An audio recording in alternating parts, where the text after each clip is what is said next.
Hey everybody, and welcome to BK's Bullets, or if you're watching on YouTube on Viper Magic's channel, my name is Brent Casina. I have Jim Afanis over here. That's right, there's a video version of this podcast. If you're listening on the Comic Time and BK's Yes. Bullets feed, you can go to Viper Magic's YouTube channel, link in the description, and watch my beautiful combed face, where Jim has been growing his hair out since I think June. He shaved his head and his beard, and now you can look at almost 9 months. That's like a whole This baby you've is grown on your this face. is I don't know what my hairstyle is. I don't know if I've been called Amish, I've been called a monkey, I've been called a wolf.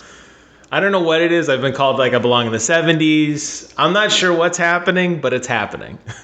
Anyway, Wolfman Jim, Amish Jim is over here, and we are here to talk about games of 2020. Yes, I realize everyone else did this in December, Not us. or they did it in early January. We like to wait a little while Yes. till everything calms down to really gather our thoughts so that we can present a comprehensive talk about the games of 2020. Is that what it is? We're Meanwhile, waiting for our it's nothing to it's not do with it comprehensive. has nothing to do with being busy or anything That's else. right. It's not comprehensive. It's not waiting till things die down. It's just, Okay. when we decided Fair to do enough. it. Fair That's enough. pretty much how it happens every year. Normally, in a normal year, we will be at one of each other's house recording in person. But thanks to this pandemic, we're doing it over Skype. Wear a mask, you fucks. That's right. Wear a mask. And thankfully, Brent isn't shocked by my appearance because we FaceTime almost daily. So this isn't like a culture shock for him. I was on a Teams meeting the other day, and all my teammates who I haven't seen in a year looked at me and they were just in horror. It was just like. So Brent's used to this. I'm used to his slick back, beautiful hair. He's used to my Slavish appearance. So we're rocking it out. We're good. Like, what happened to Jim? I don't understand. Well, let me tell you, I think I've played a lot more games this year thanks to working from home Oh in yeah. the pandemic, not being as busy all the time than I did last year. And Yeah. I also did a better job at keeping track because if you recall, the last couple times we did this, Oliver, and if you're a new video listener or whatever, they're all on the Comic Timing podcast feed. BK's Yes. Bullets, anything BK's Bullets over there is, say video games. It's me and Jim talking games. Right. But normally I'm going through my Xbox achievements and, thinking of the PlayStation games I played, some of the few. This Yeah. year I said, nope, starting fresh. I'm going to keep a games 2020 list on my phone, and I'm going to write down every game I play. And I have that list here in front of me, so I Probably. know what I can actually talk about that's I truthfully played. I'm proud of you.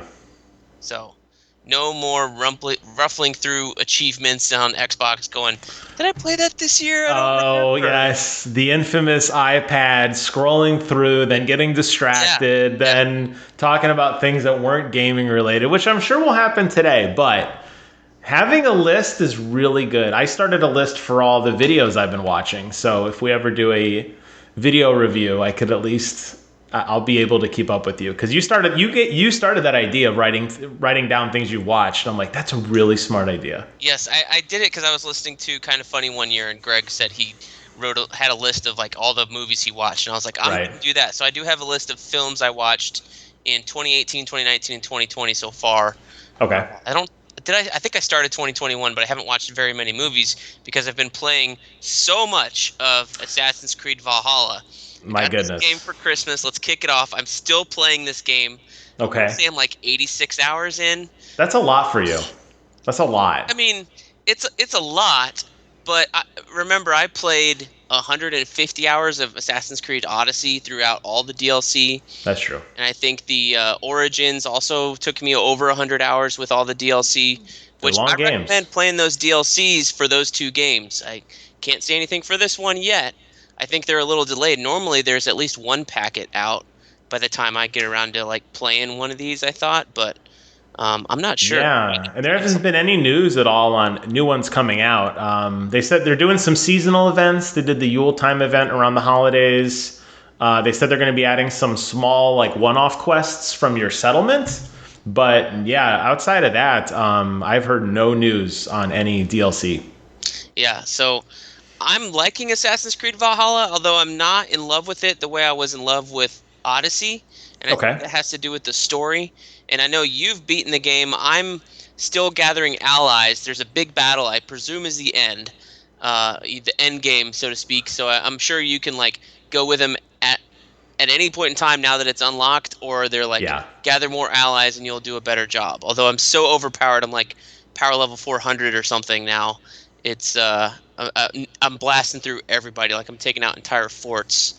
But they changed a lot of things from Odyssey, and I'm not quite sure if I'm totally in love with the way they changed things. So in Origins, you had these different bow stuff, the way that you do here.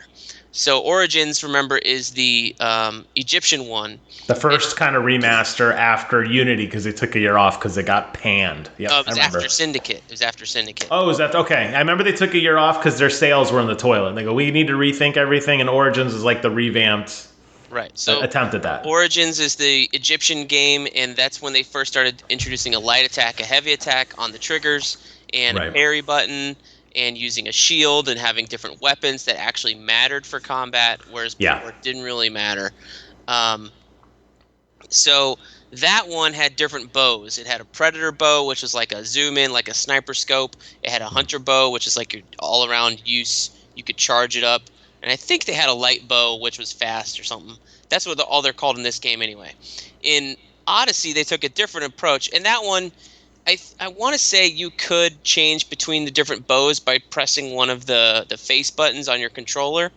I Okay. want to say it was like the left button, and you could change the bow. In Odyssey, you only had one bow, but they had different types of arrows. So by pressing, I think it was the right or left, you could like Okay. cycle through the arrow types. So they had poison arrows and sleep arrows, explosive arrows, predator arrows, regular arrows, fast arrows, all this stuff. Jeez, that many kinds? That's a There lot of was like arrows, dude. Oh my god. 5 different like stealth like headshot, or there was one arrow that was like stronger than it. They had normal, and then they had like super strong.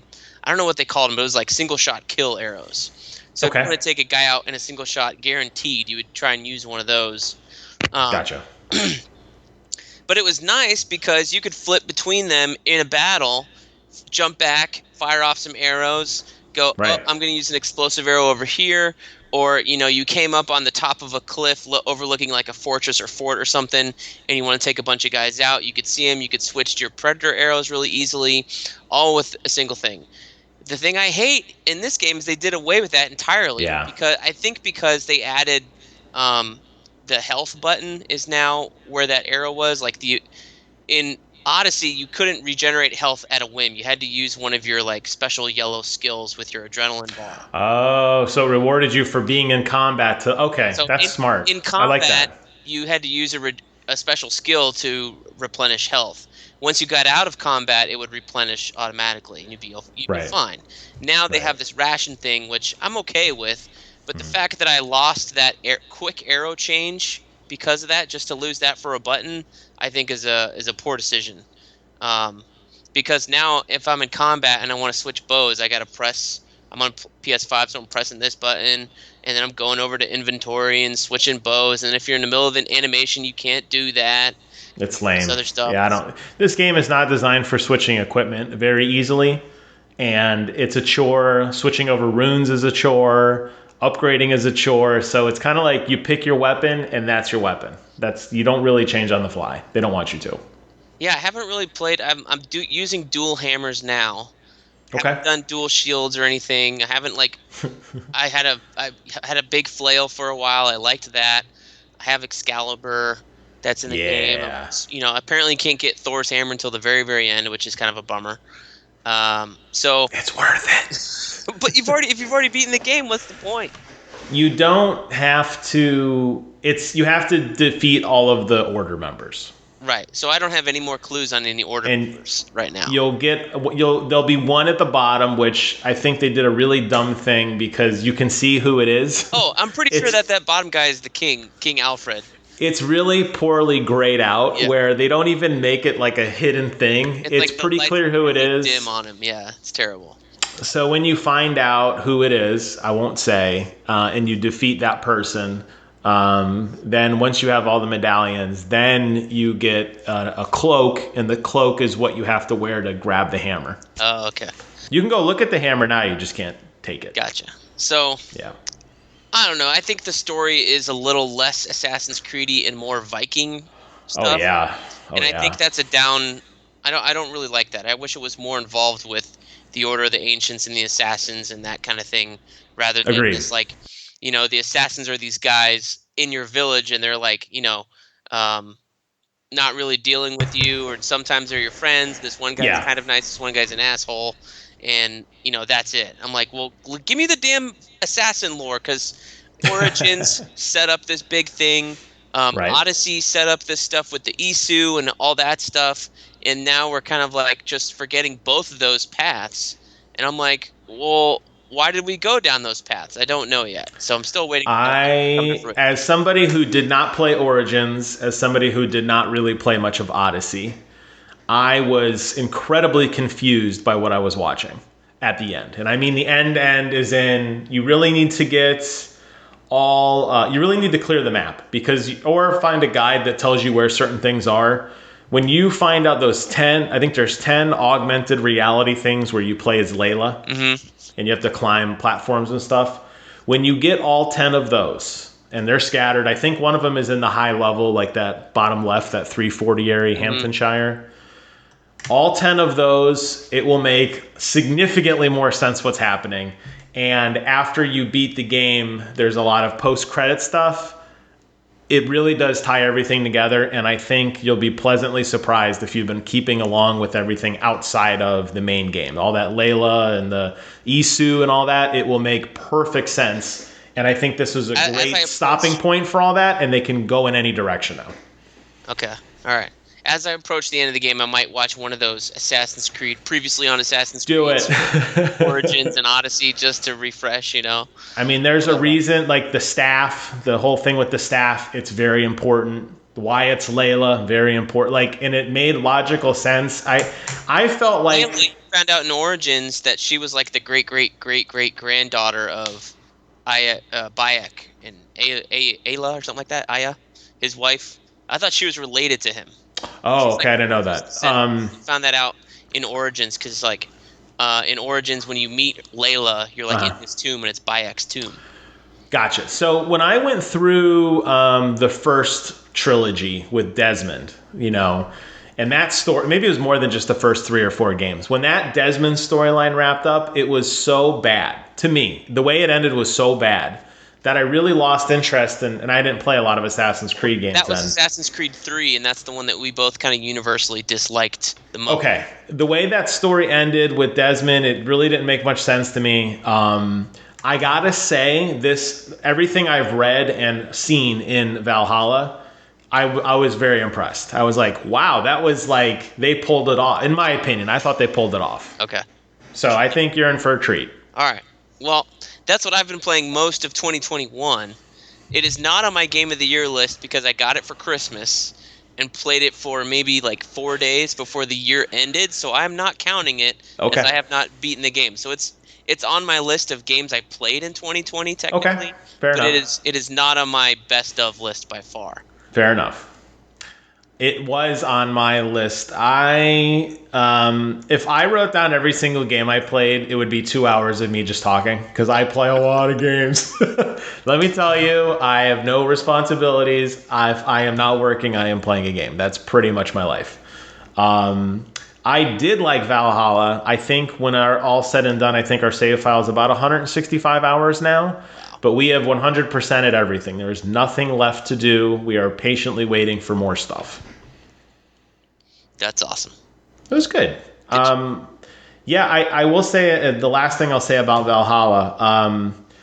I thought that the way they told the story with each little territory being its own storyline, I appreciated that. I wish it had more of an impact on what was going on with your character.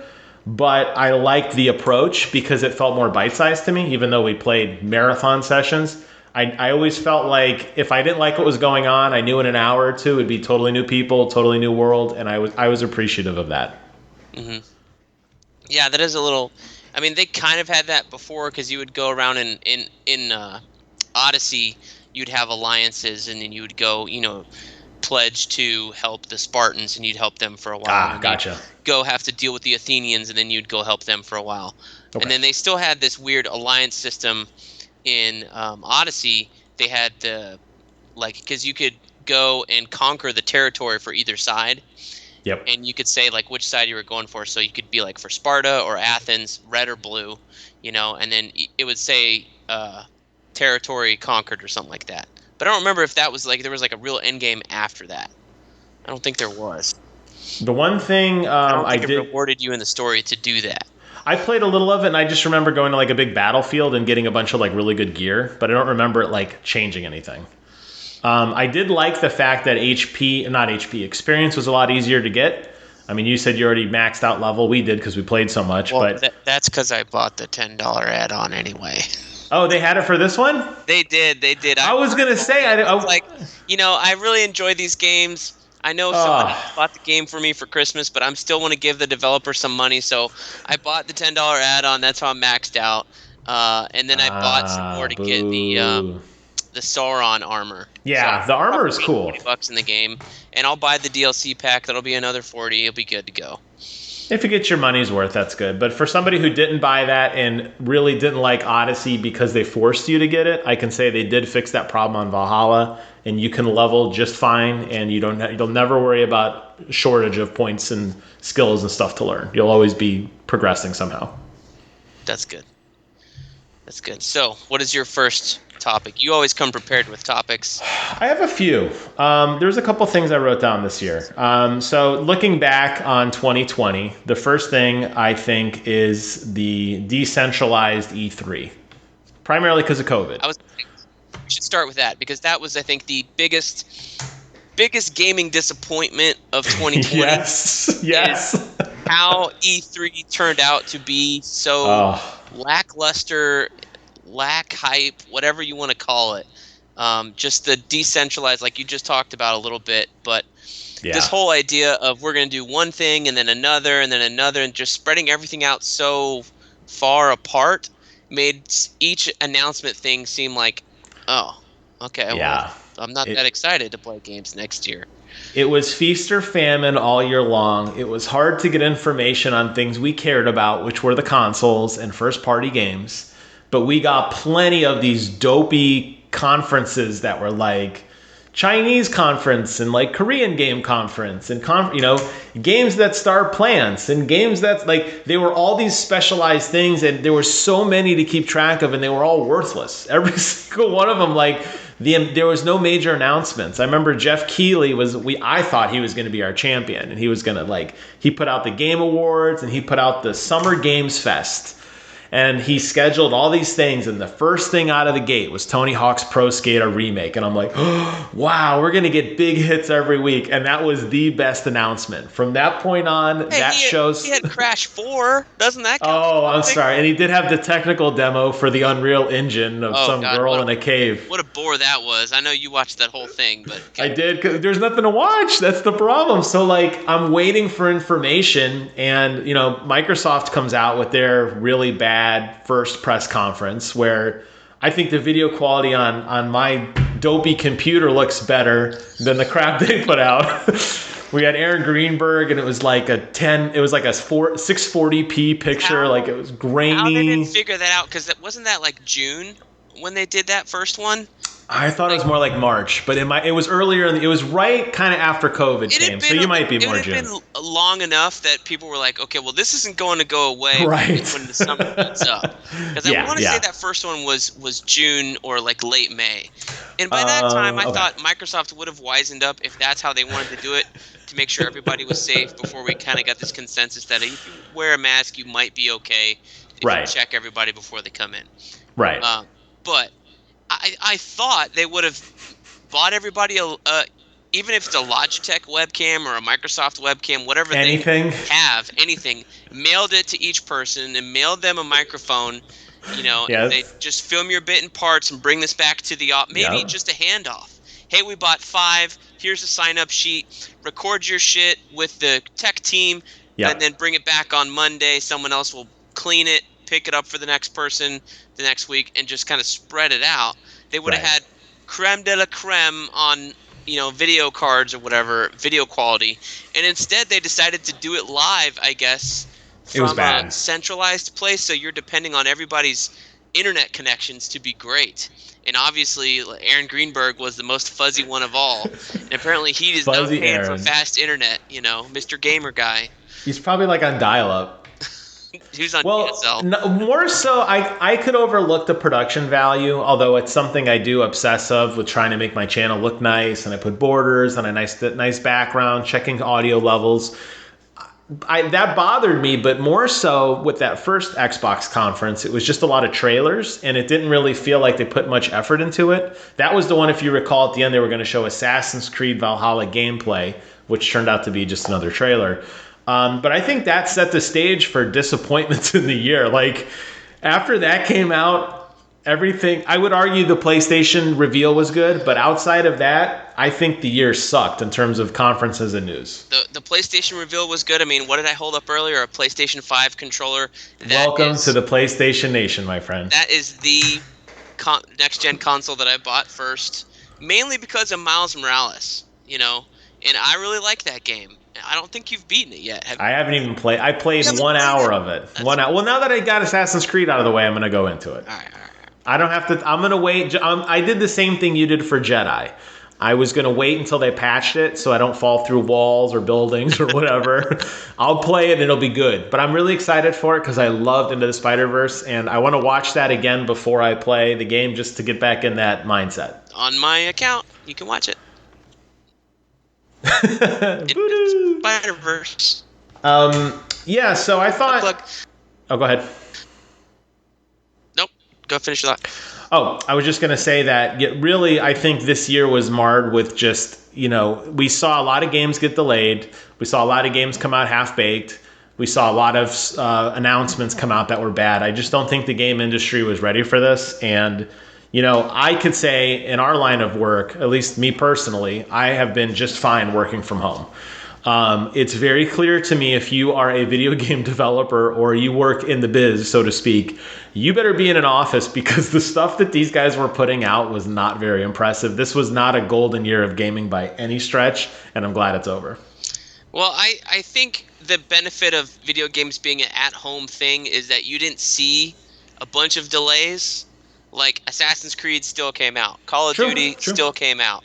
The thing that did get delayed was Halo. We'll talk about that later. That may be not a disappointment, but that thing happened. But, it seemed like a bunch of studios probably did move their work to work from home. Still managed to put out games in a semi-timely manner. I think the only ones that failed at doing that are the Cyberpunk group. But, everything else so far that came out of these big games actually worked other than Cyberpunk this year, which is, I think, a surprise. That everything wasn't as buggy as Cyberpunk really stands as a two thumbs up, a testament to the game developers out there trying to make sure that they can work from home and stuff like that. Why Cyberpunk came out the way it is, who knows? I haven't played it. I'm not going to play it. It doesn't look interesting to me. But it's fun on computer, but you got to have a good computer to run it. Movies still have not come around to let's just put it out and make the money we're going to make, because if they put out, I don't know how the movie system works. I think there's more money in games than there is movies, because you buy a game for $60 a piece, or $20, and you play it for a long time, but still, now they're going up to $70 on PlayStation. So I think there is more money in games, technically. Especially with the DLC and all the skins, and what you said, it's $50 or so in Assassin's Creed so far, more to follow or whatever. I spent 20. I'm gonna spend 40 more probably. Yeah, right. But I'm curious why the movies haven't. You haven't really seen anybody just say, "Fuck it, we're gonna put our movies out," other than Warner Brothers saying we're gonna put them all on HBO Max.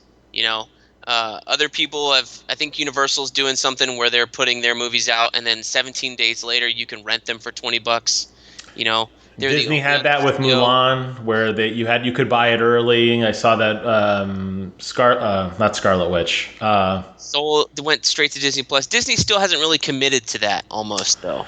They're still kind of like hedging their bets that this thing's going to get better before they really have to start, bleeding money. But I'm surprised that James Bond, I think, got kicked into It was summer. Black Widow. I had the word Scarlet in my head. I couldn't think of her name. Yeah, Yeah, Black Widow's been delayed. James Bond's been delayed. Black Widow's Yeah. been delayed. Morbius got kicked to it was supposed to come out in March, Yeah. and then it got kicked into like I think January 2022.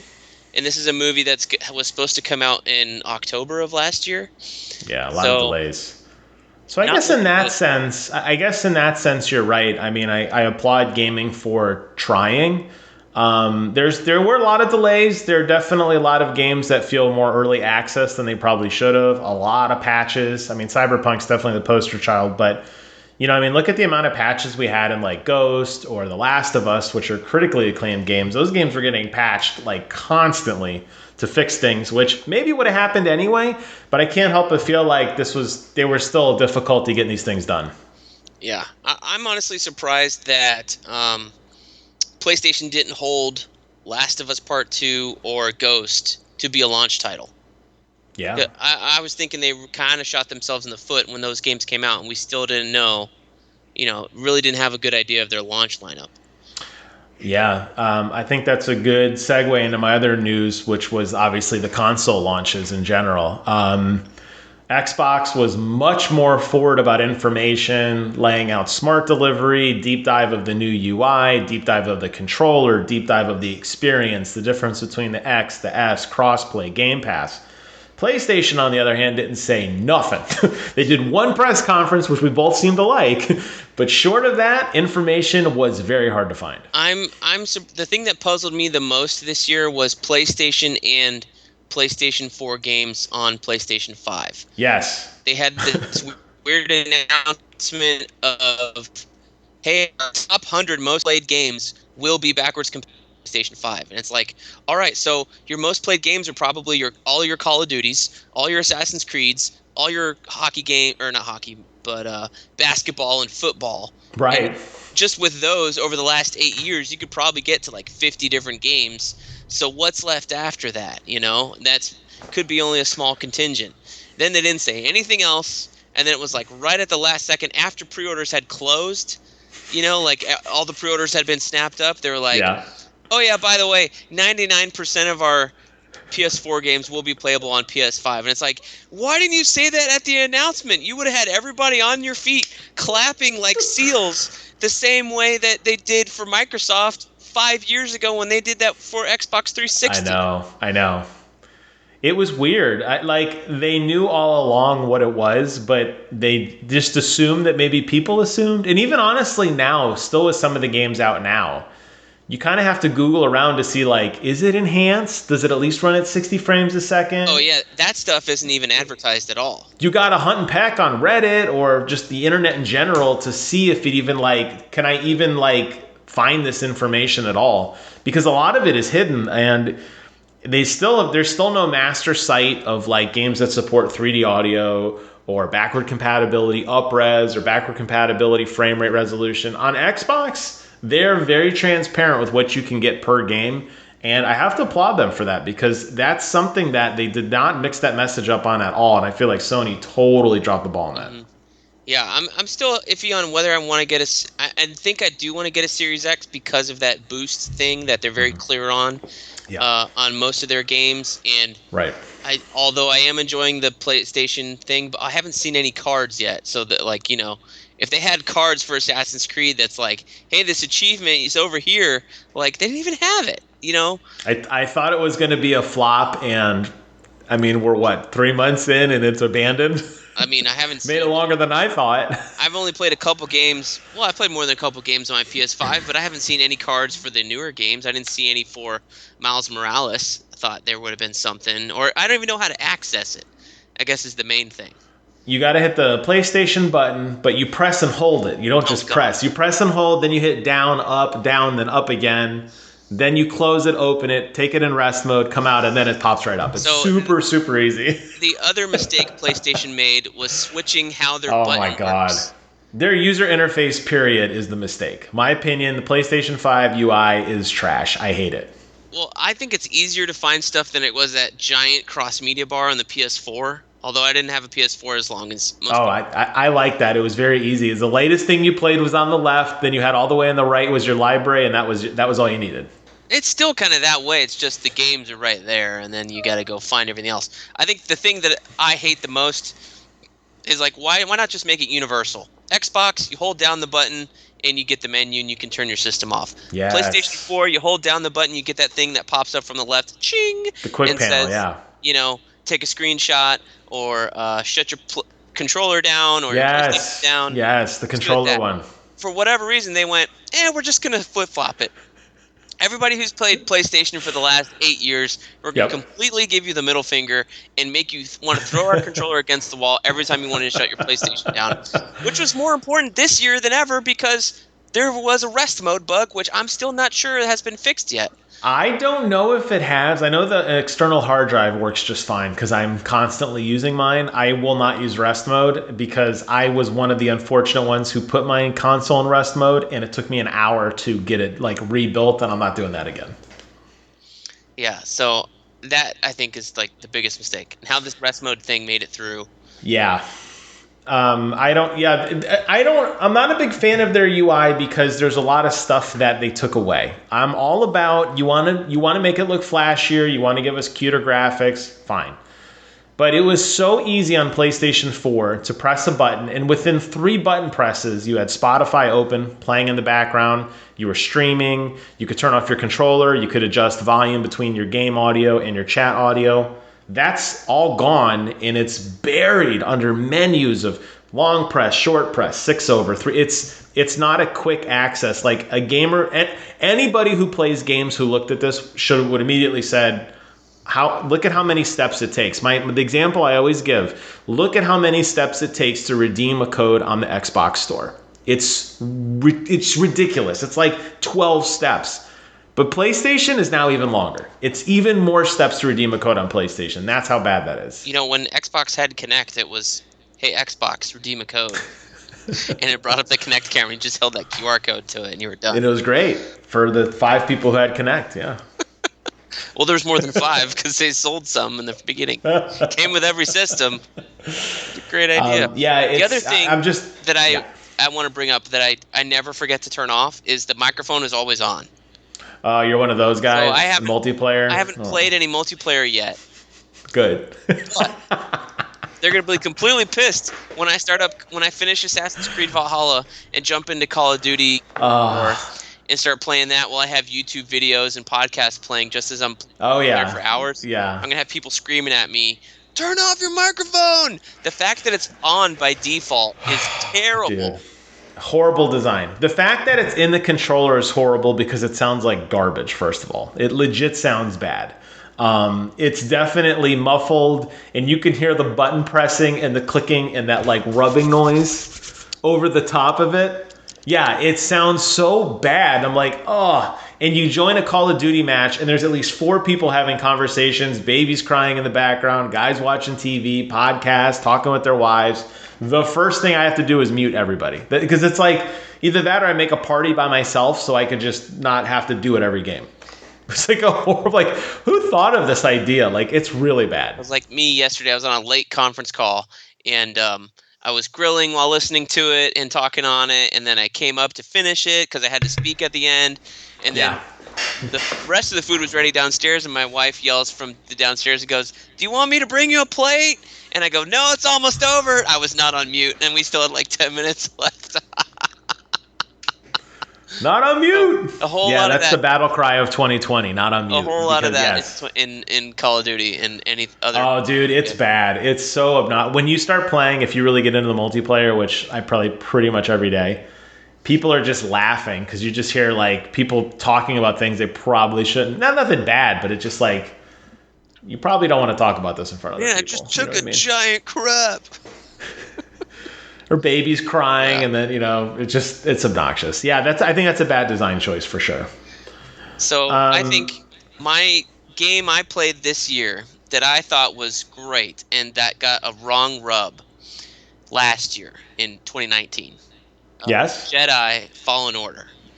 So I didn't play it until I think after Christmas of 2020, and it was patched. It was really good because I think I started it in like January, February, who knows. But by then it was fixed. Because remember, this game came out in November but like late November, and it didn't make the fake cutoff for the Game Awards. The arbitrary Jeff Keighley Yeah, award. Yeah. yeah. Yep. So not even to be nominated, even though by the time I think they had voted that people had played it, but it missed the nomination cutoff or whatever, which is Okay. absurd. I think it should have won Game of the Year 2019. I don't remember what won. I think it was some weird game. Because it didn't even make any nominations for No, it got Game it was Awards forgotten. 2020. And I thought that was absurd because that game was way better than it had any right to be. I thought it was cool, even though you didn't like the story where you go for this thing and you destroy it at the very end. You know, like your whole point of the thing is Oh, like, the whole you mean the whole point of the game? yeah, Yeah, I remember. let's get this thing and then let's destroy it. And you're like, what? The game that won in 2019 was Sekiro Shadows Die Twice. Okay. Was this game better than Sekiro? I don't know. I didn't play Sekiro. But was it on par? I think so. Could have been anybody's game? Probably.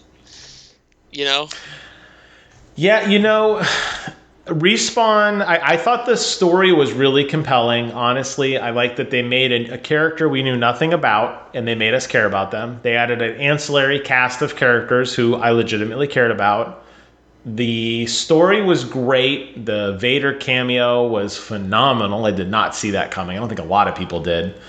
Yeah, and then you get to the end, and then he's like, hey, so anyways, this whole time you were looking for this item, and then he breaks it. And I'm like, what was the point? It was like they said, make a Star Wars game, but do not touch any canon, and whatever you put in, you have to take out. It's like he broke it and then everybody dies. And I'm like, this meant nothing. And it was just, this was before the Mandalorian days, I feel like. I don't know. Mandalorian season 1 was like out and done by the time this was out or whatever. But the problem with Star Wars canon right now is that they want to use a Jedi as the main character for everything. Yeah. The problem is the most popular period of Star Wars is that the one that everyone likes. So Jedi, the one everyone likes, the classic Star Wars, that whole era of the Empire and the Rebellion. And there's supposed to only be, 2 Jedi, Luke and Obi-Wan and Vader are basically like the 3 and the Emperor. Yep. Because of Order 66 at the end of Revenge of the Sith. Now you have all this other canon where, this guy's alive, here's some young Padawan that survived. Star Wars Rebels is a cartoon show where, this other Padawan survived and then trains this other guy in the Force. So now you have Mandalorian happening way after Jedi, like 9 years after Jedi, and Ahsoka Tano's still alive. And she's still a Jedi, and it's like, how many Jedi are actually survived? Because I thought the entire idea was we're all at war, surrounded by clone troopers, so that when the Emperor calls in, hey, Order 66, execute, we know that we're going to wipe them all out. That was the point, so yeah. The problem is that those movies are so old, and that's the most popular thing, since there's supposed to be no Jedi. And, you don't want to have Luke and Leia because people will get upset that, oh, that's not Luke's voice, that's someone else. They couldn't get Mark Hamill. Yeah, right. He does everything. They keep having to make up characters and find a way to do away with them or kill them off. Yes. So do you want there to be a sequel to this game? Do you think there needs to be a sequel with the same character?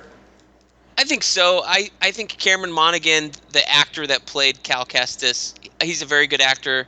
He was on Shameless, where I first saw him. He was on Gotham. That's what I know. Like the Riddler. Yeah, that's what I know him from. He's the Joker or the Joker clones, doubles, whatever that turned out to be. He was on there. Oh, I thought he was the Riddler. He was the Joker. I just remember he was like a famous, yeah. Two or three characters, and I think they were playing a game for a long time. I didn't watch the whole series, but from what I paid attention to after I stopped watching, it seemed like they're playing with the idea of, is this guy the Joker, is he not? And I think one of his characters ended up turning into the Joker. He's a very good actor.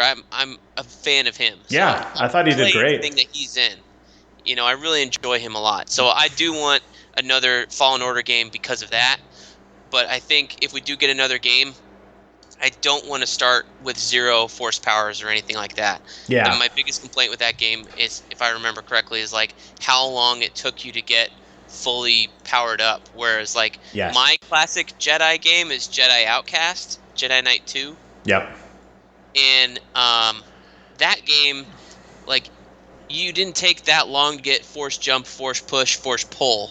and those are like the basic ones that you got in Fallen Order, I think. But like, it took forever to get that Yes. whatever that last power was and stuff like that. Whereas Outcast was like, this is glory days of PC where every F button was a new power, and it was like And force lightning, force this, force that, and it was overkill, but you still had the basics like down early. And this guy took so long to get that stuff. yes, he did. I think that was the biggest detriment to that game is how long it took you to get fully powered up. And by the time you Far beat it, it was over. Yeah, far too much coming of age in that. And Zelda Breath of the Wild already broke the mold of giving you everything at the beginning of the game and finding clever ways to make you use it throughout. So there had already been precedent set there, but for whatever reason, these guys didn't get the memo. They're like, nope, we're going to start. You're going to be a level 1 guy, and by the end, you'll be able to double jump, but not for like the first 20 hours. And that was kind of lame. And the thing of, all their different levels are like linear, but there's hidden areas you can't get to until you get a power from a different planet and then come back. A lot of Metroidvania-esque. Yep. But at the same time, all the enemies are back when you come back. Of course. And it's like, oh, I don't want that, because those enemies were a pain in the ass. Like, that game was difficult. I tried playing on the regular setting, and I did dumb it down because I'm not a Soulsborne guy. And it was too much for me. I was like, I'm going to hate this game if I played at the regular level, so I did put it on the dumber or easier mode for me. Well, but like anything, like Assassin's Creed, I don't do that. But it's just this one was too much, I thought. Now that you have a PlayStation and you got that awesome PlayStation collection, Bloodborne is on there, and it's one of the best games ever, and you should play it. And you can summon your friends who can come give you a hand.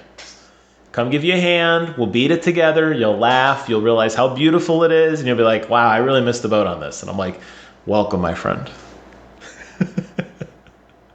Welcome. We'll see. Welcome. The only other big piece of news I had this year, we talked about the console launches, and I think this is really important because it tells a story here, is that Xbox bought Bethesda, which I have been, when I read that news, I lost my mind. And I know I'm a Bethesda fanboy, but I make a list every year, and you can hear it or see it, of Xbox games that came out this year. There's not many. So they need all the help they can get. And I still feel like, despite Ori, which I didn't play because it's too emotional for me and I will cry like a baby, I tried to play the first one and I couldn't do it. It was too sad, and I'm like, I'm out. It wasn't sad. It was just sad in the beginning, and once you got past that beginning the little part, guy, your little creature dies. It's too much. No, it's too much for me. Outside of that, looking at the Xbox releases this year, the ones that I think were more substantial than others, you had Bleeding Edge, Gears Tactics, Minecraft Dungeons, Battletoads, Microsoft Flight Simulator. Yep. And I'm not pausing. That's the end of the list. Yep. There was supposed to be the biggest part of that list was supposed to be Halo Infinite. But well, we saw how that looked in, what was that, July or August? Not ready. Definitely not ready for prime time, and that was a good move to wait. But, you hear about Microsoft buying these studios, and they have this big graphic of like 30 or I don't know how many, 10, 15 studios they own, and then they put Bethesda on there. So you're going to get, which to me is the greatest studio on the planet is Bethesda. But still waiting for these games to drop, and here we are, shiny new consoles, and not a lot to play. I mean, do you think that these Bethesda games, like, I don't think this Indiana Jones game from Machine Games will be exclusive to Xbox. It might be. It could be. I think it's going to be. In my opinion, it should be. I If agree. Sony's going to play hardball with Spider-Man, then, Xbox should do something else with these deals that they've got. But I agree. I don't know. Who knows? No, I agree with you. But I don't think that sale is even finalized yet. Like, is it? I don't know. Oh, with Bethesda, you're saying Bethesda and Xbox, you mean? Yeah, I don't know if it's like finalized or that early February is the complete acquisition of ZeniMax, which is the parent company. But yeah, it's soon, very soon. But it's enough owned that it's real. It's not like it's going to fall through or anything. But I don't know what's going to change. My opinion is Xbox needs all the help they can get. As a former Super Xbox fanboy who's now a trader, just like you were last generation. Yeah, I think they need all the help they can get, and I think they should use all the guns in their power, every bullet in their chamber, to try and kill the competition, so to speak. And I know that, they're going to say that, oh, we're not in competition with Sony and blah, blah, blah. Right. And that's bullshit. That's bullshit. I don't know what they're doing if they're not doing this, because they're just pushing people away. Like today's announcement, they announced that Games with Gold Live is going to What a go from price hike. $60 a year to $120. Woo. So they're really pushing people, I guess, Go get because Game now Pass. go to Game Pass because you get all that stuff in it. Better go get Game Pass. I'm not getting Game Pass until it comes to the goddamn iPhone. I know, right? Yeah. And maybe I start traveling. I think I've got a couple more months on Games with Gold for a while, but until I'm traveling and I'm playing it on my phone or my iPad a lot when I'm on the road, there's no need for me to get it. I would agree. It's definitely being at home. I mean, obviously they didn't anticipate the world to shut down, but had we been back to business as usual, or when we go back, that's going to be pretty cool. If it's on iPhone, that's going to be pretty cool. Yeah, because first thing I'm going to do is plug in the screen mirroring cord into the TV in the hotel, and it'll be like, boom, there you go. Yep. Hopefully it works with the Wi-Fi there. Who knows? That's another problem. Right. Or the LTE. We will find out. I guess I will not be playing multiplayer games on that. I would agree. Yeah, I suspect. Okay. Well, I mean, 5G, I get 5G. Sometimes it works pretty good. Sometimes it just says 5G and it doesn't work very good. Yeah, who knows? I doubt they're going to have that in the places we get to go. I would agree. But, yeah, I think that's. I think they need to use every tool in their shed to try and claw back some market share, honestly. I feel like they're selling well, though. Like, I don't know any numbers have been released. I don't think they do that much anymore because they kind of got trounced on with the previous generation. But, I mean, it seems like every time they list them on the internet, people are scooping them up. It seems to be a hot thing. Like, you can't just go to Amazon and buy one now. They're sold out everywhere. Well, so, I think them being, free and clear, or not free and clear, but open and transparent about everything that happens on that machine helps out a lot. Agreed. Agreed. The expandable storage is easy to understand. They have an option right away, whereas I don't think Sony even has nothing. Even if you bought an M.2, it's disabled. It will not work. Even if you have, which I have one, you can't even use it. Yeah. So I think that was Sony's mistake. Is going, oh, we're gonna have these hard SSD drives, and we'll tell you which ones are approved. And one day, if you're not going to have one or two on the market from your partners that are approved when this thing launches, like you're not dead in the water, but you're shooting yourself in the foot a little bit, like in the pinky toe.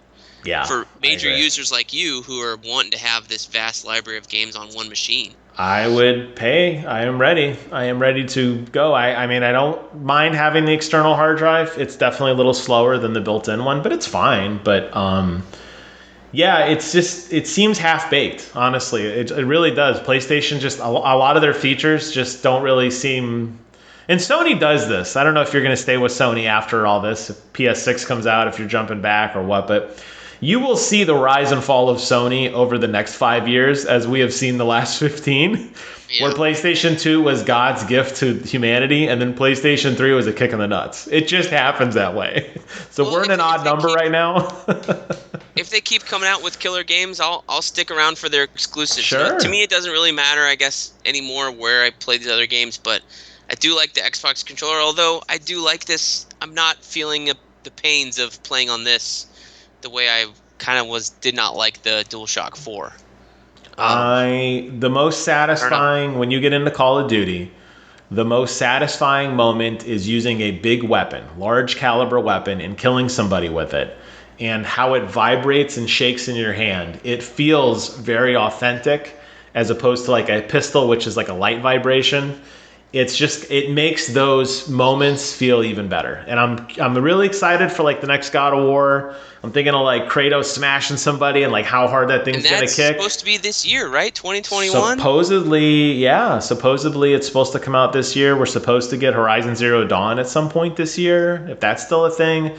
Ratchet and Clank, I know, is going to use a lot of that gimmicky type stuff as well. So yeah, I mean, Astrobots, I think, is a perfect example of just how cool it can be when done correctly. So the tech's there, they just need to do something with it. Yeah, they need people to use it, I guess. That's the hope. Anyway. Okay, so what did I play this year? I played a lot of old games. and I still have a lot of these old games on my shelf Okay. that I borrowed from you. Yes. Because luckily, I decided to borrow a bunch of PlayStation 4 games from you right before the Right as pandemic. it started, right It's like, before. it's like, maybe I should borrow some games from Jim in case I never see him again. I still have your Hulk comic and some other. Yeah, I don't know where they are, but I'll find them. But you better they're find in them. the house.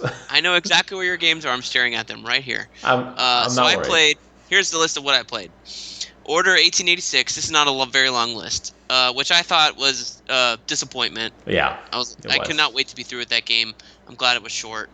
It's beautiful, That was but I it. thought it was very like mediocre. And that studio, by the way, is now exclusive with Facebook, so you will never see a sequel. Okay, that's fine. Jedi Fallen Order we talked about. I finally played Until Dawn. I really like that. What a great game! God, what a I good didn't game play that it was. multiple times to get multiple endings. I just YouTubed them. Yeah. Uh, Call of Duty Modern Warfare, which I think is the game I played the most of in 2020 in terms of time, Yeah, because you got into Battle Pass and everything. I was really proud of you. that was the game that I was playing right when COVID hit, and it was like everybody go home and work from home. It's like, okay, so I spent hours and hours on telecons just maiming down people while I was listening to someone else talk and chiming in once in a Oh while. yeah, oh yeah. So I think I have like probably 200 hours in that game. Now, yeah, I paid for 2 battle passes, or 2 or Proud of you. 3 Proud of you, dude. seasons. Yeah, it was Uh, great. it was great. I played Uncharted 4, which I liked. I liked a lot. Uncharted 4 Lost Legacy, and then right after that, I got the trifecta, the Naughty Dog trifecta, Last of Us Part 2. I played and beat that, which I really did like until the end, because I didn't want to play the end. It sucked. The ending to me ruined that game. I don't know if ruin's the right word, but the ending to me made the rest of the game seem not as fun. Like, I think it should have ended when she's back with Dina and the baby, and she's just like messed up, and was like, maybe I shouldn't have gone and got revenge. Like, it wasn't worth Yes. it. All these people died, and it's like, Yes. nope, fuck it, we're gonna go, we're gonna finish this. I'm too messed up, and it's like, well, I hope you got what you wished for, because you don't have anything after that. So Yeah. I don't know if we're gonna get a part 3. Honestly, I don't think we should. I hope they don't, honestly. And I think that's one of those weird games that the critics love. And it's won so many awards and award shows and, kumbaya. And the fans did not. That's really one of the great divide games that you look at it legitimately and you're like, okay, like something happened here. Somebody got bought off or somebody got woke or something because we went in totally different directions. I think it was a mixture. I'll never say that game critics get bought off. I think that's false, but Okay. because there's not enough money for them. Because if they got bought, they would have, Cyberpunk would not have died on the vine the way it has. Nobody would have said anything from the game's journalist crews. But I think it was a mixture of that woke part where you had Abby, who was a female, but she was so jacked that people thought she was trans, and then you got into this weird woke culture clash where people were like, "You're making me play a trans character," and in fact, she wasn't the trans character at all. It was Levi. yes, Levi, one of the other I forget that, not their race, but their group. The Whisperers or something? Or that's maybe Walking Dead. The guys with ponchos all the time, Yeah, right? they hide in the trees and all that, yeah. Exactly. One of that was actually the trans character, and that didn't matter at all to the game. But I think people thought they were going to make you play as this, trans person, or they got mad because they thought a trans person killed Joel, and it just got lost in that, I think, at the very early part of that. I agree. And Yeah. many people didn't play because Joel got killed, and that was spoiled early on. So I think there's a lot of stuff to play with the fans not liking that game. Whereas, like, I didn't really care, but I enjoyed playing it. I just didn't like the ending. I was gonna say, still beautiful game by today's standards, next gen standards, whatever. Gameplay loop was phenomenal, world building phenomenal, acting, facial features, believability, really, honestly, but all believable. And then you get to the end, and it's like, I don't think Ellie would act like that. I don't think Tommy would act like that. And I don't, and it's like, it felt like a major betrayal of what the characters we grew to love. And that's why at the end, I didn't feel it at all. It really bummed me out at the end. Yeah, I think with the press, I think they focused on, like, you go to all these tech demos and events, and they're like, look at the teardrop shape we can have out of our character Oh yeah, right now. It's right. so lifelike and realistic. Like I think I texted you one of these tweets after Last of Us came out, and it was like, look at this picture of Abby breathing, and or Oh maybe yes, the Ellie. sound. There It's were like different wave files depending on how much she ran, and oh all yeah, I these remember different that. weird breathing stuff that no one cares about and no one notices unless you point it out. I'm sorry to the developers who worked on it. No one cares. Unless you point it out, no one's ever going to notice. And nobody did notice until somebody tweeted about Yeah, it. she hyperventilated when she got near a ledge, and the control. I was like, oh okay, I mean, cool. okay, cool, but I think the thing, like, there was that, and then there was like the animation of like her ribs or something in a cutscene was like, Okay, oh, something the random. best back animation. Look at all the way her muscles move and stuff, and I'm like, it's in a Yeah, cutscene. Because the cheat with that game is that it had so many cutscenes where they zoomed in, and their character models, when you were like actually controlling them, was yeah, you had mentioned detailed this. enough, Yep. but it was a different character model, and I don't know what the if it's proved or not, but you can't tell me that the cutscene character models are the same ones when the camera zooms out and you get to control them. Because when you push that camera in, when you're like in a moment of stillness, you're not getting like, and Ellie's talking to Tom, not Tommy, or the who was the Asian guy that was running around with them, Gina's Jesse. ex-boyfriend Jesse. Okay, they're talking and their mouths are just flapping.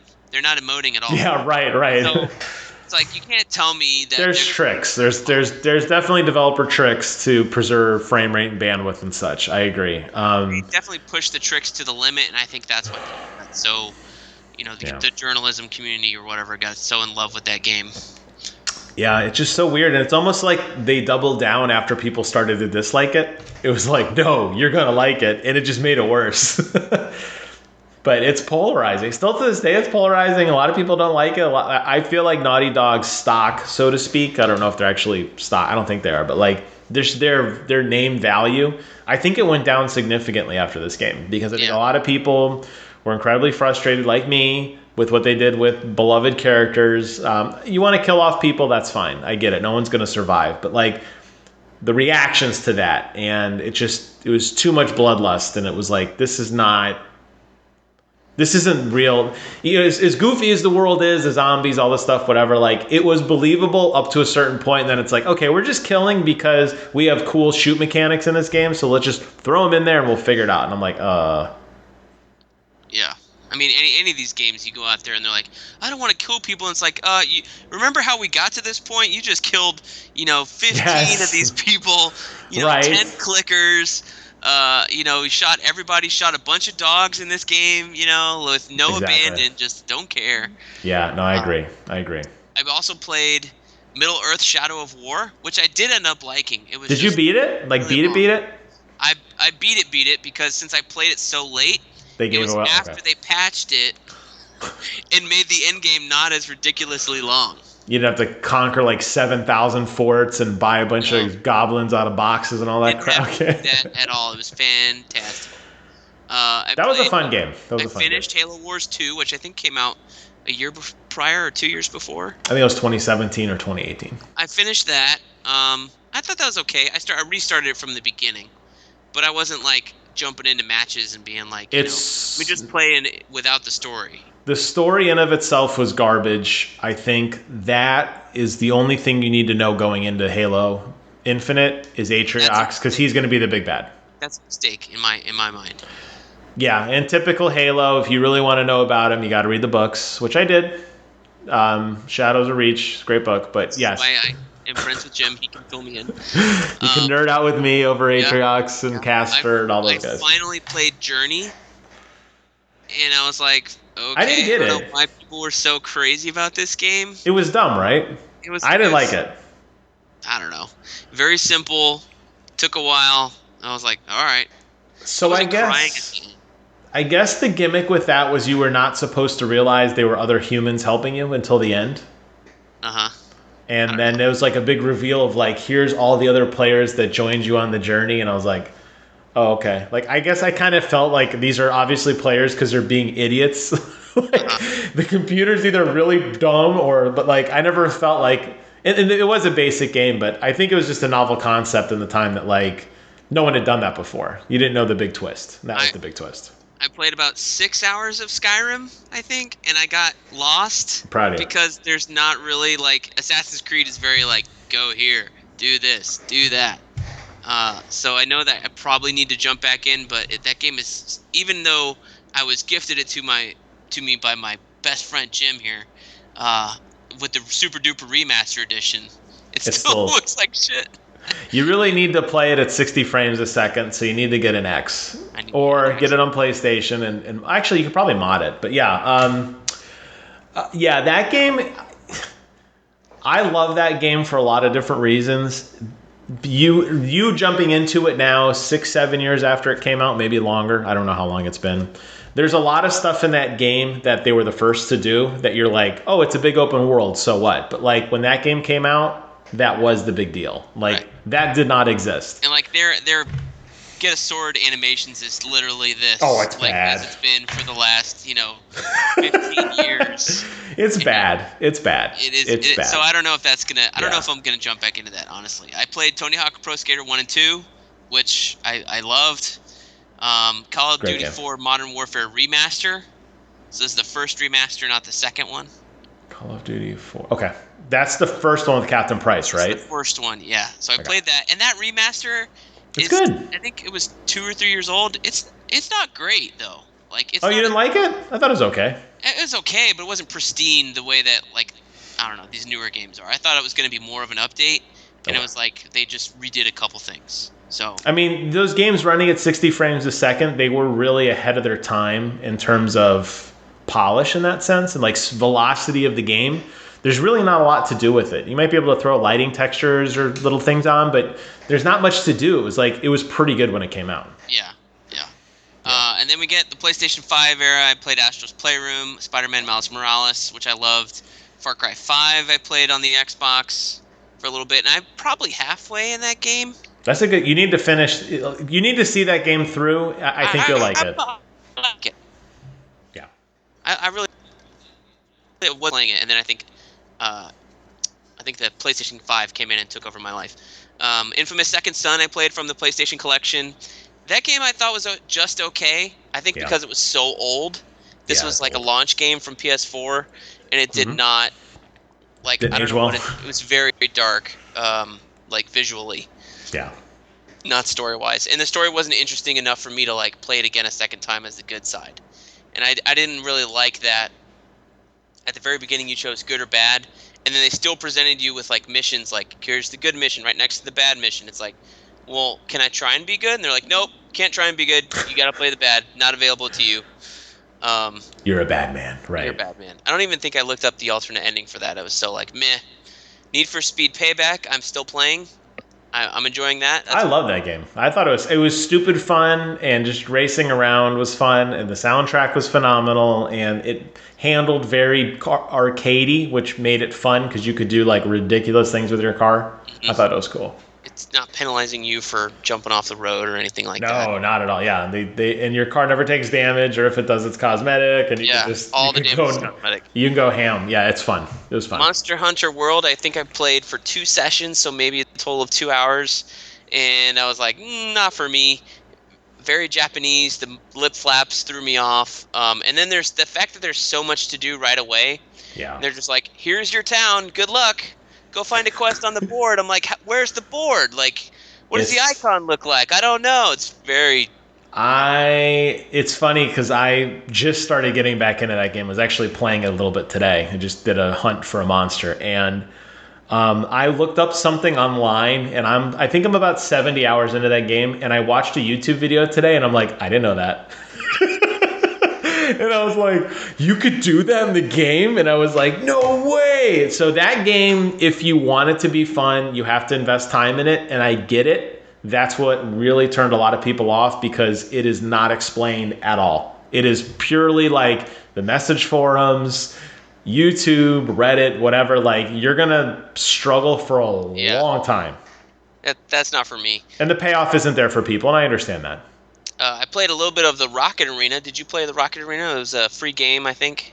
No, is that any fun? Yeah, it was fun. I played for a good 3 hours one day. Okay. Mortal Kombat 9, I played.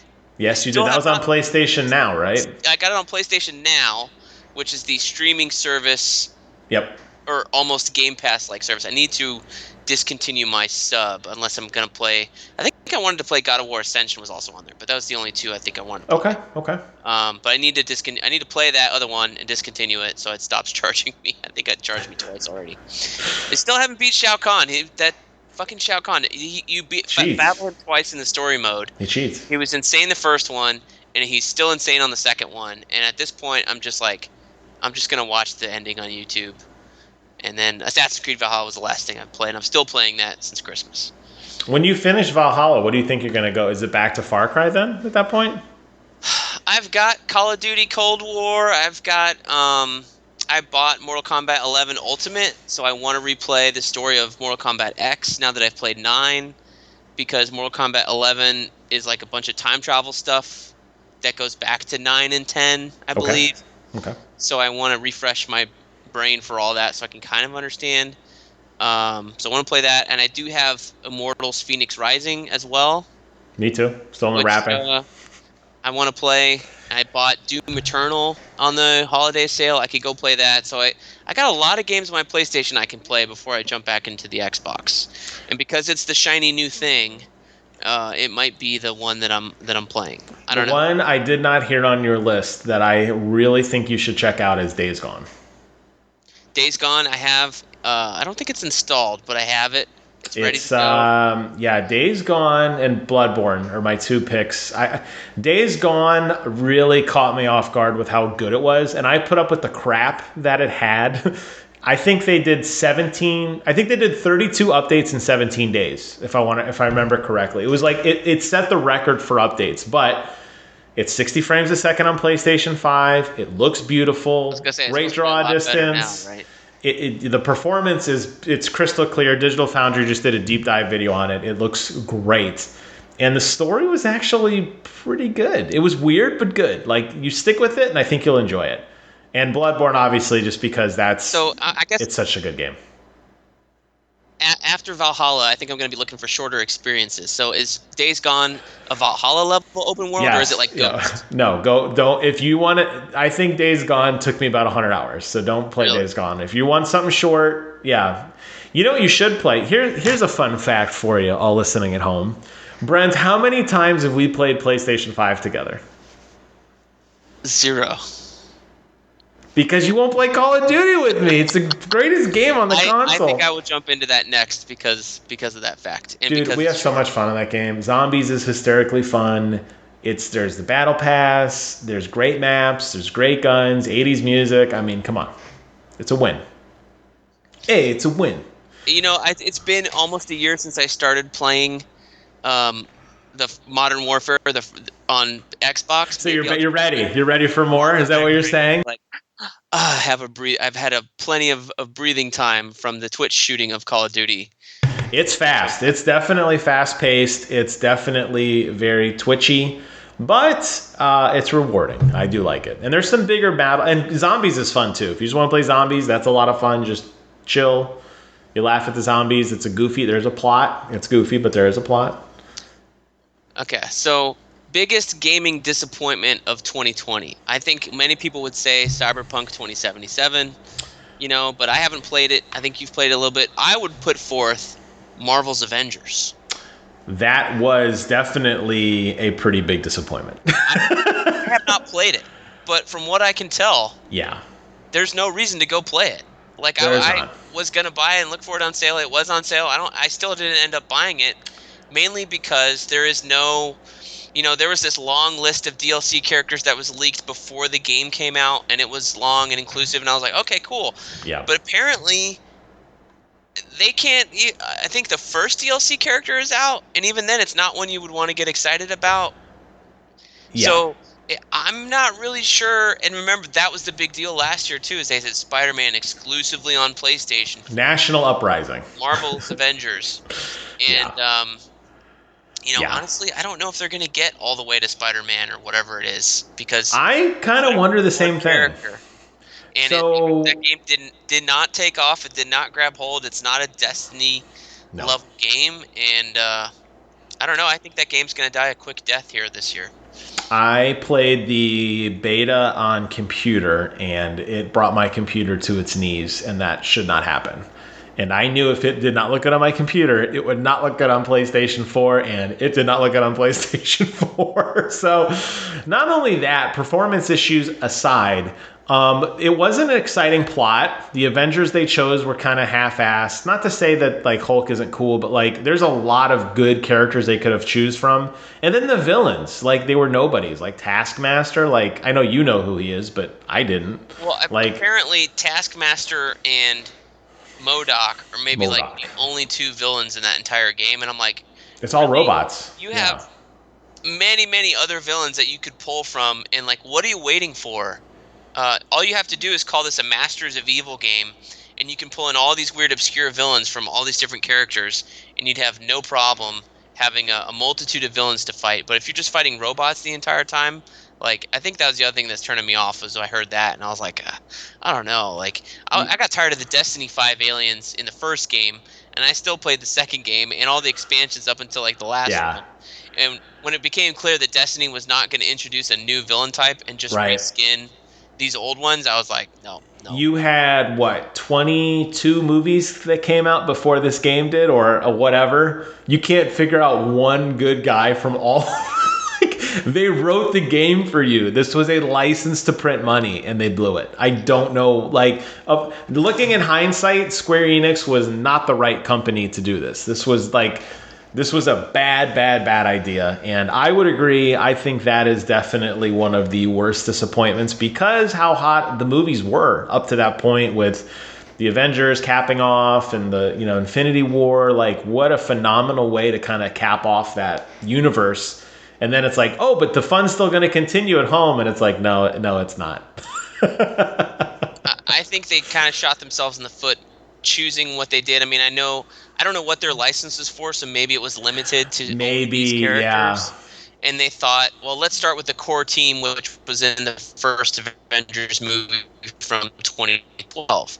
Well, Yeah. when you do that and you kind of base everybody's looks on the movie, but not quite, and they're a little bit like, Yes. Captain America is way bulkier in the game than he is in the movies, which I don't have a problem with. I think, Chris Evans is fine, he's great, but I do like a bulkier Cap. But I do take issue with their costume designs. Their costume designs were not up to snuff. The I told you, Yes. as soon as they showed Iron Man and they Yep. had that stupid little dot in his forehead, I was Yep. like, that armor design is dumb. Hate that. Don't want to play as Iron Man. He looks terrible. He did look Everybody bad. else looked good. Then they showed Cap. What did I tell you? No. Captain America Yep. does not wear a fucking flak jacket. No Yep. way, no how. That's what the shield is for. He's supposed to be a super soldier and so skilled. He runs at you with the vibranium shield, which is like practically bulletproof in the They could comic. stop. Yes. Bounces everything away. He doesn't need a flak jacket. Doesn't need backup. If he is- does, don't make it so ugly and bulky. Like, Yeah.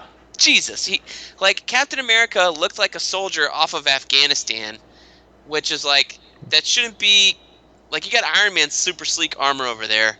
You Yeah. couldn't give a little bit of that to Cap and just Iron Man go like, hey, just wear this plate shield here and on your back and you'll be good to go just in case someone shoots at you from behind. Like, Yeah, it was definitely made, that whole game, the premise, the character design, the plot, the setting, the villains, it was definitely not made by somebody who understood the universe or at least understood what people liked about the movies because that magic was 100% gone and it could have been really easy to emulate that. And Well, they just failed on every level. you're supposed to have these guys at Marvel Games. Bill Roseman has been with Marvel a long time. He did not start out in games. He's been like I want to say he was like a Marvel editor for comic books for a long time. So Yeah. why Marvel Games as a big head studio isn't like stepping in with these designs and being like, you might want to rethink that. That doesn't look so good. Like, Yeah. I don't know.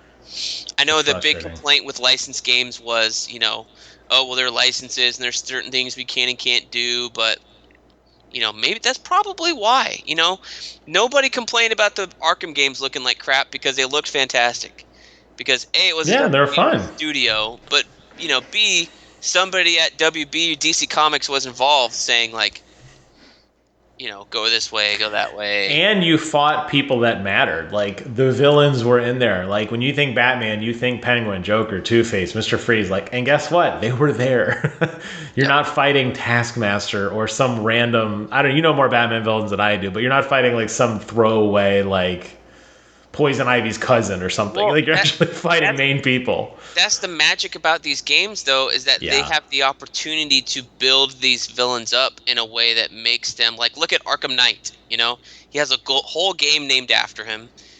Even though we all knew it was Jason Todd, if you read the comics and kind of paid attention to it, it's like it's got to be Jason Todd, right? Come on. But they introduced that character, that armor, in the comics because it was so popular in the video games. It's a completely different person in the armor. That's fine. And I like Right. that backstory they introduced for the character. Yeah. But you have an opportunity to pull these villains and make them real characters in this game and to introduce them before they get to the movies or flesh them out a little bit after they were used in the movies and Right. turn them into real fan favorites. And the fact that they missed that entirely, if that's the case, if it's just MODOK, Taskmaster, and Abomination, like, that's a huge miss. Agreed. Well, I agree.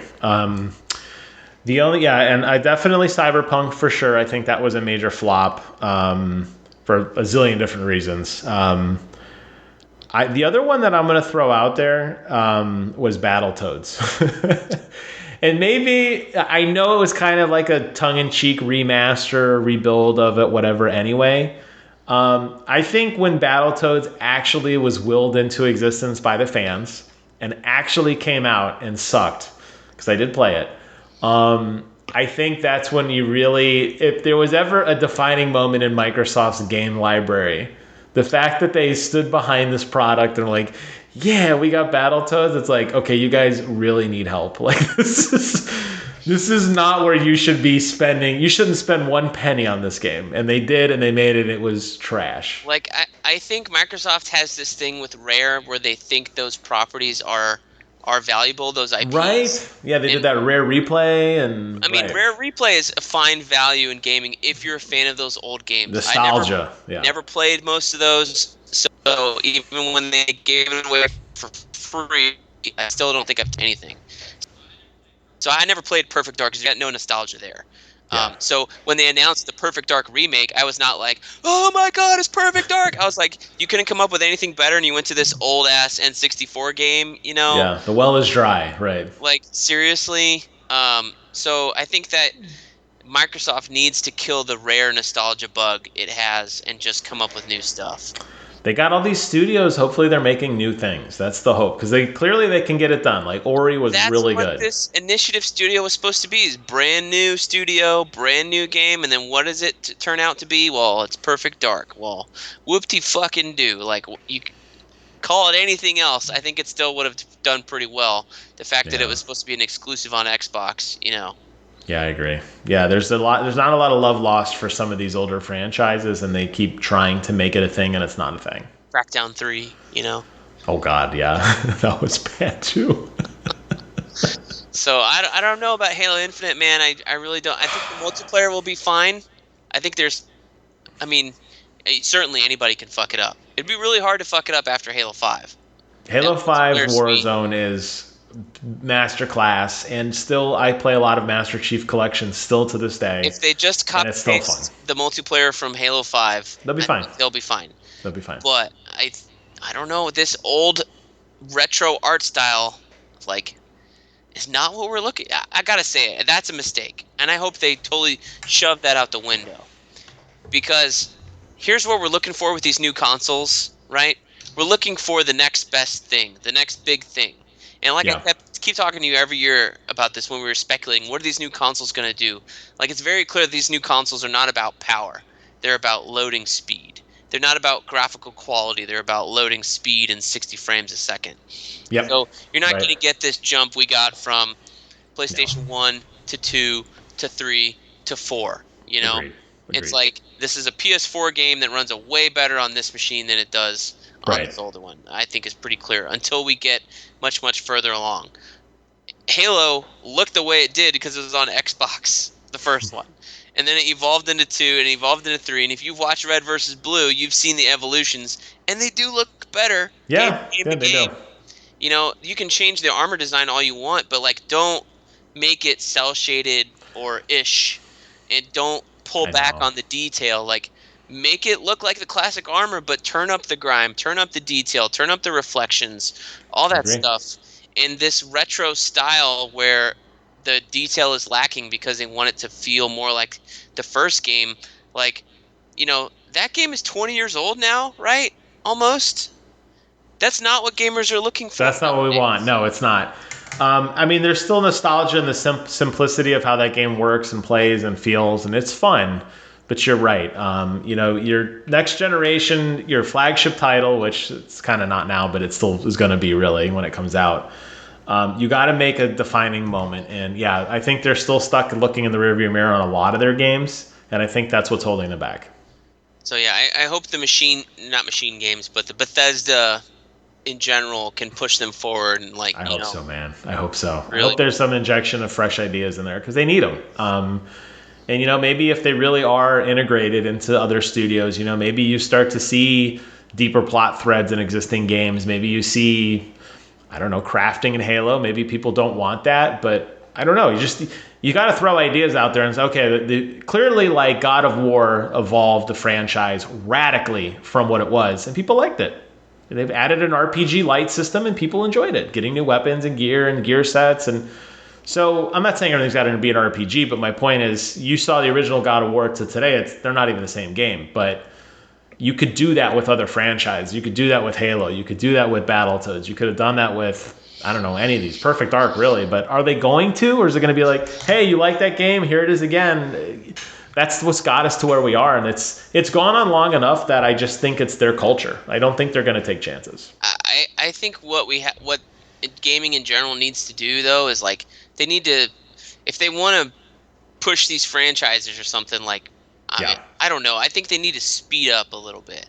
This like 4 or 5 years in between games. Oh my God, yeah. Now, I'm not a developer, so I can't speak to it, but you can't tell me that you can't finish a game and then go, all right, well, let's improve those assets a little bit and work on a new story and hire some new voice actors to tell a new Right. story and do what they're doing with Miles Morales of here's a Spider-Man game, here's Miles Morales. It's half the size, same thing as Lost Legacy, which I really enjoyed as well. Yeah. This half the size thing a little bit later, great. And then put the main team on to the next game or split them or something. Like I agree. they got to speed this up. This 6 years in between games from Halo 5 to Infinite is going to be like what 6 or 7 years is a long time.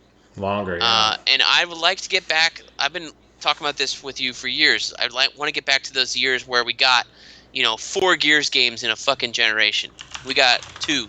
Oh, I know. We got 1 Halo game in this last generation. 1.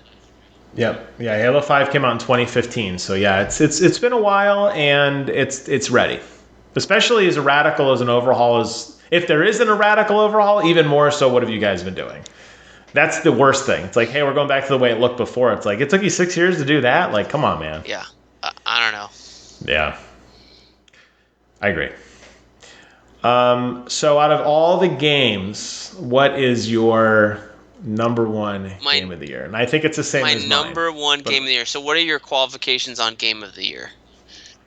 I'll give you, here's what I did, because I always come up with these ideas. I have 3 games that to me were head and shoulders above all other games I played this year. If you want to pick one of those 3 as my favorite, I'm fine with that. But these are the 3 games that, like, if you stranded me on an island and you're like, you could only play 3 games, these would be the ones you would play. It could be an original idea, just something that really stood out. Because there's a lot of games. I like I said, I just took a list of ones that I kind of looked at. 2020, despite the fact that there was a lot of throwaway games, was a very busy year. You had the new generation, a lot of games squeezing in under the radar right at the end there. So yeah, my question to you is like, what really stands out to you? Like, whoa, that really, in 5 years from now, you're gonna feel it. I think my game of the year, if I had to pick, can we pick 1 or pick 3? That's up to you. All right, let's pick. I have 3, but that doesn't mean you have to have 3. I think I have 2. The games that Fair I enough. enjoyed playing the most this year that I could not wait to go back to are the two big PlayStation releases from this year. Last of Us Part 2, really enjoyed playing that. Like that was a game where I was like, I got free time, the kids are asleep, okay, I can play this game. Sneak in a few minutes. I'm gonna Yep. play it, and I'm gonna play it tonight, and I'm invested in the story. Like even until the last, the end, I was still like, I'm still Yeah. invested in the story, even though I don't like where this is going. I still want to see if Right. she redeems herself. Um, and then the second one was Ghost of Tsushima. I think far and away that game, Oh the yeah. combat, the stances, all that stuff was great. And I know you played that game as like, I'm a samurai, come face me, so honorable. And that was a I mistake. walked in the front door and waited. I think that was a mistake because I used all the gadgets that I had. I did try and do some of the ghost stuff and stealth kill people and all this stuff. But the fact that you could play one way and not the other, and still the story pushed you in the like, God, Yes, that I I can think still be is. honorable. My uncle will still like me. And it's like, nope, nope, nope. Like they should have told you from the beginning. Like, I agree. The way I did not deserve the ending I got, I understand it, but I don't respect it because I was very honorable and I walked in, I did standoffs every possible place I could. I never stealthed unless it was absolutely required of the mission. I fought just because the combat was so fluid and so fun, and I just loved just the mechanics behind it. Very similar way to how I play Assassin's Creed as well. I just walk in the front door and just do a lot of parrying, blocking skills. I love that. Yeah, and then you get to the ending and it's like you're dishonorable. I'm like, I was dishonorable once, and it's because you made me, and now I gotta fight you. Like, sorry, dude. But yeah, for me, that was definitely one of my three. The art style was insane. The way that the universe drew you in without having a map, just the foxes, which got a little repetitive, but it was still cool. The birds, the wind, the way the wind flew. It was very clear what was the main points of interest. If they never put a map in that game, you still would have figured it out. yeah, I really enjoyed And that I game. loved it for Really that. enjoyed it. The art style, I think that going over the Isle of Tsushima, like it really made me want to go. Made me want to travel over there to Yeah, see it. Japan and like see. Like I've been to Japan, but we didn't go around. We only had like a couple days there, and we were working. But makes me want to like take some extra time the next time I go if there's no global Yeah. pandemic. If you To could breathe fresh explore this air. place. Beautiful, yeah. God forbid you get to walk around somewhere. The other thing I really liked about that game that I think Valhalla failed on, in terms of open world games, was the contextual clues of where you had to go made logical sense. You would walk around and it'd be like, hey, north of the lake, find me here. And it was very clear what they were referring to. I think Assassin's Creed suffered from that because a lot of times it's like, hey, go here to find something. And I'm like, wait, where? Like over that hill over there. And it wasn't very clear. I think they did a really good job building a world and making enough landmarks that made it matter. And playing a game without a mini map like that, as big as it was, is a pretty big feat, I think. Yeah, I thought their map worked for the most part. I like the wind thing. You Absolutely. know, um, Absolutely. so that was the only game I think this year that actually used the touchpad for something. And it mattered. Yeah, it was That useful. is useful. My other two games, one you've probably never heard of, Spelunky 2, which I loved. I think you played. I think you came over and played Spelunky with me for like 4 seconds one time. I've played some Spelunky with you. I got it. The thing I think that didn't gel with me was it's always random and you're Oh yeah, never gonna like master it or whatever. I was like, it's always gonna screw you. It's designed. It's like the Dark Souls of side scrolls. The traps are so meticulous. When you get hit, you bounce around and you die, and it's over, and it's frustrating. And then the other one for me definitely was Call of Duty Warzone, not the single player experience Warzone, which I still actively play daily. The fact that they took all the guns and all the characters from Call of Duty Modern Warfare and morphed them into the same guns and characters with Call of Duty Black Ops is masterclass. All the hard work you put in on the first one carries over your weapon charms, your guns, your skins, everything. And it continues. It's a very smart idea that they had. Very, very forward thinking of them. And it's free to play. Like, it's best of both worlds. It really is. I really enjoyed Modern Warfare in 2020. I never got the Warzone part. I never I'm not Wasn't your good at thing, huh? that. Very difficult. Like I played with my cousin uh, more than a handful of times to do the Yeah. loot version of that. I forget what it was called, where you go and find a bunch of money and Plunder. plunder. I thought that was Yeah. fun, but that's because we were coordinating. But I don't know how I would, uh, like just solo playing that, how I would survive. Like I did it a If couple times. only you had a friend or friends who played every day who knew how to walk you through it, and we could be a 3 or 4 man hit squad. That's fun. If only this fucking Assassin's Creed game wasn't so long. If only. And if only I wasn't so single-minded about the games I have to. I get it. I get it. Look, it's not going anywhere. I still play Wars. I play it on my computer. I play it on my PlayStation. It's cross-play. If you want to play it on your Xbox, there's a lot of ways to play it. A lot of ways to get into it, for sure. For sure.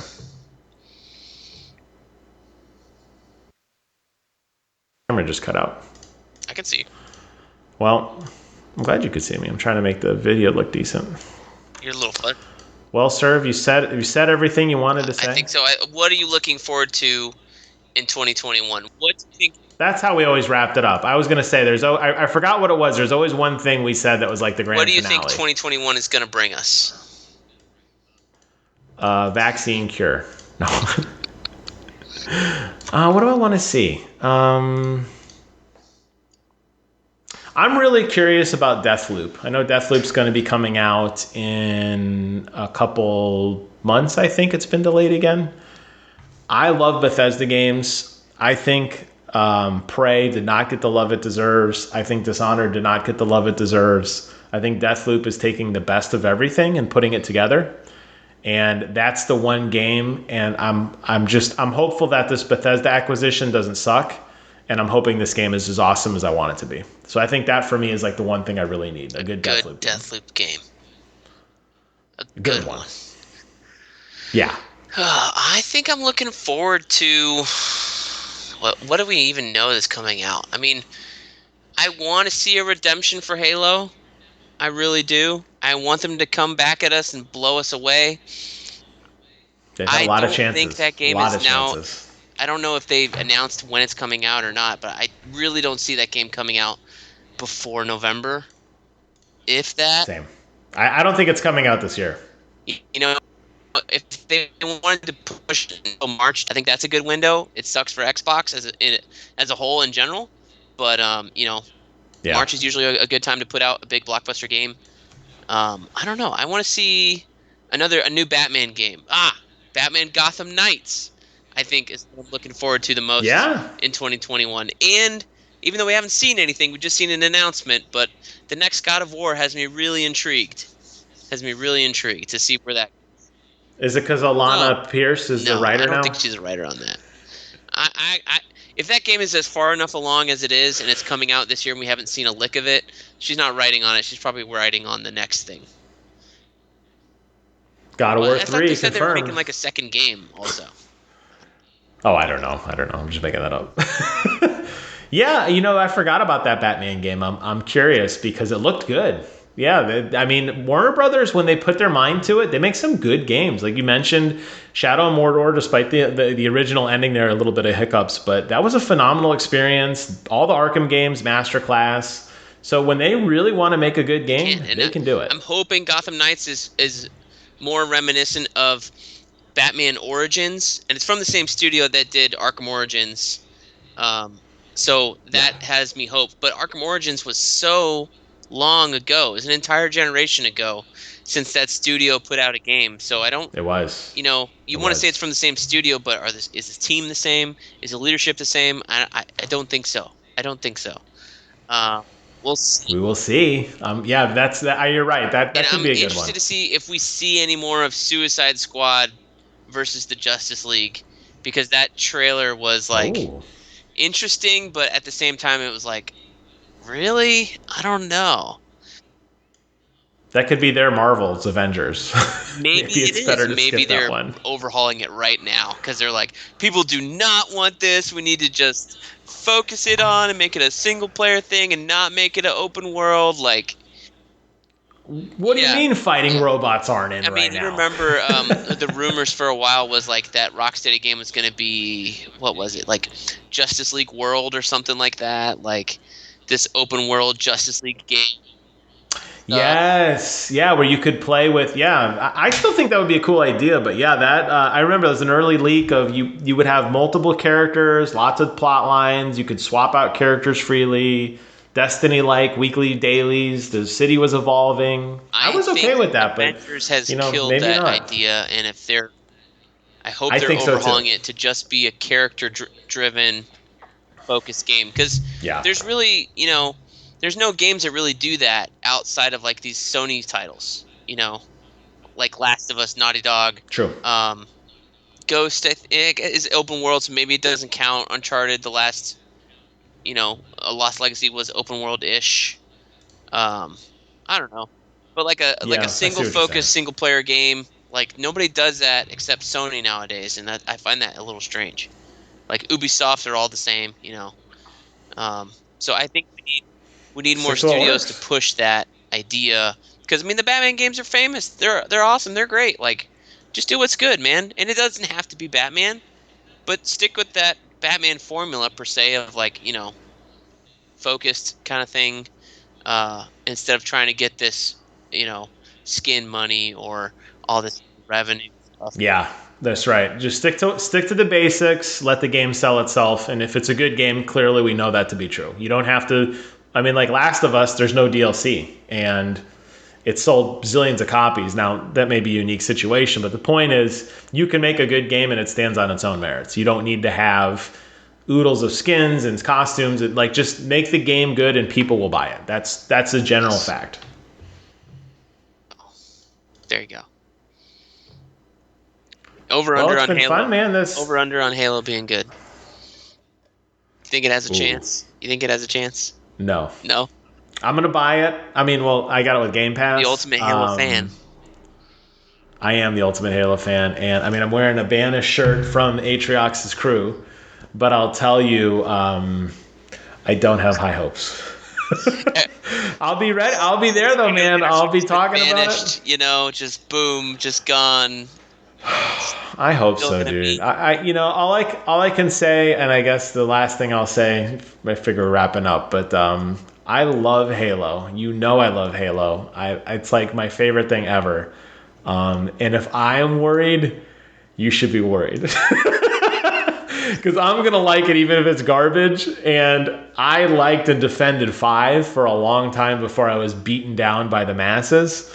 So I'm not even going to venture how good. I'm not even going to try to fight on Infinite. I'm just going to accept it's probably not good. I'll just roll and die with everyone else and just accept 343 has effectively murdered this series. I really wonder if they're gonna blunder themselves, shoot themselves in the face, so to speak, because Halo is made by the big moments, right? The big set pieces. Yes. And I don't know how you can do that in an open world shooter. It's going to be hard. It's going to be hard to set a tone and a pace unless it's a very corridor-esque moment. And if the open world solely exists to connect these corridor moments together, it's going to be very transparent and not fun. You're exactly right. So I think that, I don't know. We'll see. Maybe that's all scrapped. Maybe they're just like, forget it. It's not Infinite. That's why it's called Infinite. Infinite development. Halo Infinite development. Development Infinite Hell. I don't know, man. My last question for you is, are we going to record any more in 2021, or am I going to not see you again until 2022? I mean, you're going to see me every day on FaceTime. I do see you every day. I don't know if we're going to do this again. And we'll see. We'll see. Got interesting developments. Okay. I thought maybe during E3 last year there'd be something to talk about, but since there was no E3, there was not, and it was like forever long, and it was really not melodramatic, but disappointing and boring, that it wasn't worth having the discussion. It was a very long year for a video game YouTube channel. I'll say that. It was a very long year, and I'm very grateful. We got a new year, and hopefully some new things to talk about. We need to play Immortals. We need to play Call of Duty. You tell me when. You know I'm on. I see you on all the time. You're just sitting there in Valhalla, exploring England, exploring. Fighting my way. Dranger. Once you're done, you're almost done. When you're done and you're ready to play some big boy games, jump into Warzone. You give me a call. We'll have some fun because it's really a lot of good. It's good times. It's good times. Well, sir, it's been a pleasure. That is it for me, Brent Cosina, on this edition of BK's Bullets, hijacking the Viper The Magic best. YouTube channel. Thank you guys for watching. Don't forget, if you're not subscribed to Viper Magic's YouTube channel, go search out Viper Magic, VYPERMAJIK, all one word, on YouTube. Click subscribe. He's got thousands of subscribers. He's doing very good. If you are a Thousands. I do have subscriber of thousands Viper now. Magic's YouTube channel and you like comic books, come find me, Brent Cosina, on my YouTube channel, BK's Bullets. That's BK apostrophe S Bullets. Come over and subscribe. We have over 200 subscribers. Hell yeah, you do. And I'm over there now too. That's so right. if you just like me, just come over and watch me talk about old That's right. DC Dim is cartoons. doing And I will post a link to he all is of doing this a in the weekly description series below. over on my channel, watching these animated DC movies that have been coming out for the last 15 years. I gotta watch another one tonight. Yeah, I got one more in the tank. I have another one I haven't done a video on yet, and then I'm always trying to be 2 weeks ahead just in case. I I don't have a backlogged backup. them because you said you want to backlog them, and now look what's happening. You guys keep with it, buddy. I got a job. It's an unpaid job, Do you but it's need a fun. I do recommendation enjoy it. for a next one, or do you have one picked out? You're good. I'm good. I mean, I'll always take suggestions. But I have there's no path. It's just Random. randomness, but it's things I'm like, ooh, that could be interesting. And I try to pick something that's serious and something that's lighthearted. So, I'm kind of bouncing around on that. But I think there's like 47 or so videos in there. So I've got pretty much a year's worth, and by then you'll be sick of me. So my recommendation would be okay. I love recommendations. Batman Under the Red Hood, or Okay. The animated Wonder Woman. Ooh, Wonder Woman might be good It because I would just watched the redeem movie. Wonder Woman 84, because that was, for the longest time, until the first Wonder Woman movie came out, it was like, this is how good a Wonder Woman movie can be. This was great. It's the first, it's like way down at the bottom of the list of like one of the earlier ones that came out. So there was Wonder Woman Bloodlines is on there as well. That came out in like 2019, I believe, or 2020. Not that one. Yeah. Just the one that's called strictly Wonder Woman. That would be my recommendation. That one's really good. Okay. Well, look forward to your YouTube channel. You may see. I mean, I'm going to get through all of them, so it's not like either you're going to yank me off, we're not going to be friends anymore, but I'm committed. I am doing it. I like doing YouTube videos, and this is something that made sense. So since I can't see you to get my influx of comics, and I don't have a way to get Comixology, or really not into it. Cheap. Yeah, I'm cheap. Yeah, right. You got me. I spent all my money on my computer. All your money on your computer and your collector's editions, of which I haven't seen one yet.